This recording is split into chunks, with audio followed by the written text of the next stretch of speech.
International community کو particularly اس back drop میں جو انڈیا میں جو واقعہ ہوا ہے اور جو مودی کی گورنمنٹ جو ہے ہم پہ الزامات لگا رہی ہے، ڈائریکٹلی تو ابھی انہوں نے نام نہیں لیا، لیکن ان کے میڈیا اور ذمہ داران جو ہیں وہ اس پہ الزام لگا رہے ہیں.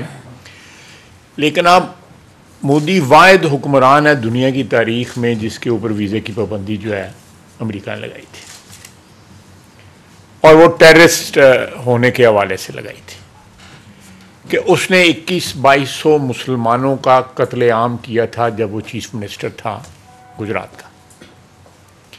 کوئی بتا دے کہ کسی اور ملک میں اس قسم کا جو ہے ریکگنائزڈ سرٹیفائڈ ٹیررسٹ جو ہے وہ حکمران ہو.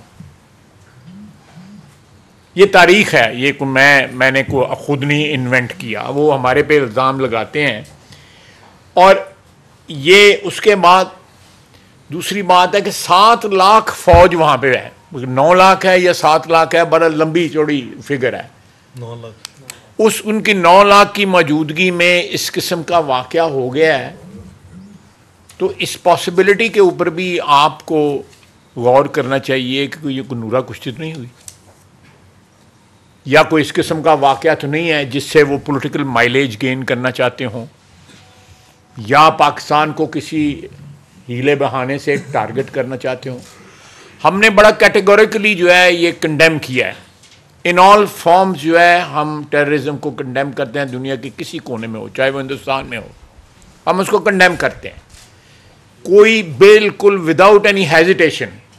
پاکستان سب سے زیادہ دنیا کی تاریخ میں اگر ٹیررزم کا نشانہ بنا ہے تو پاکستان ہے.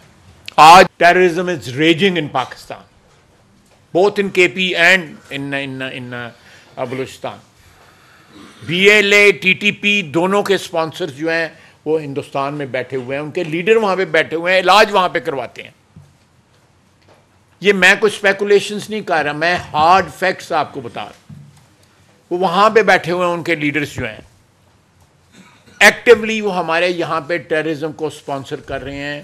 وے بیک جب اشرف غنی صاحب کی حکومت تھی افغانستان میں، اس وقت جس طرح ان کو کیش ڈول آؤٹ کیا جاتا تھا ٹیررسٹ کو، باقاعدہ ویڈیوز جو ہیں ہم نے اس وقت جو ہے آن ریکارڈ لے کے آئے، ہماری انٹیلیجنس ایجنسیز جو ہیں.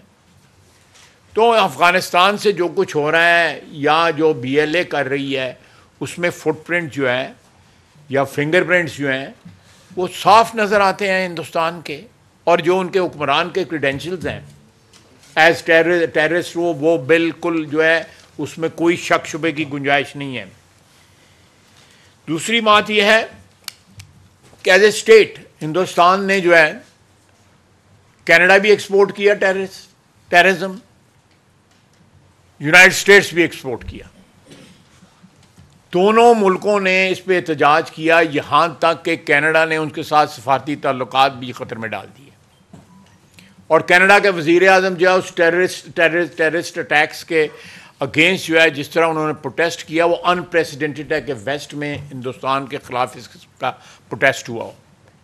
Same happened in United States also. اللہ کے فضل سے پاکستان پہ کوئی ایسے الزامات نہیں ہیں، کسی بھی انٹرنیشنل کمیونٹی کے کسی ممبر کے خلاف، کسی ملک کے خلاف کوئی اس قسم کے الزامات نہیں ہیں.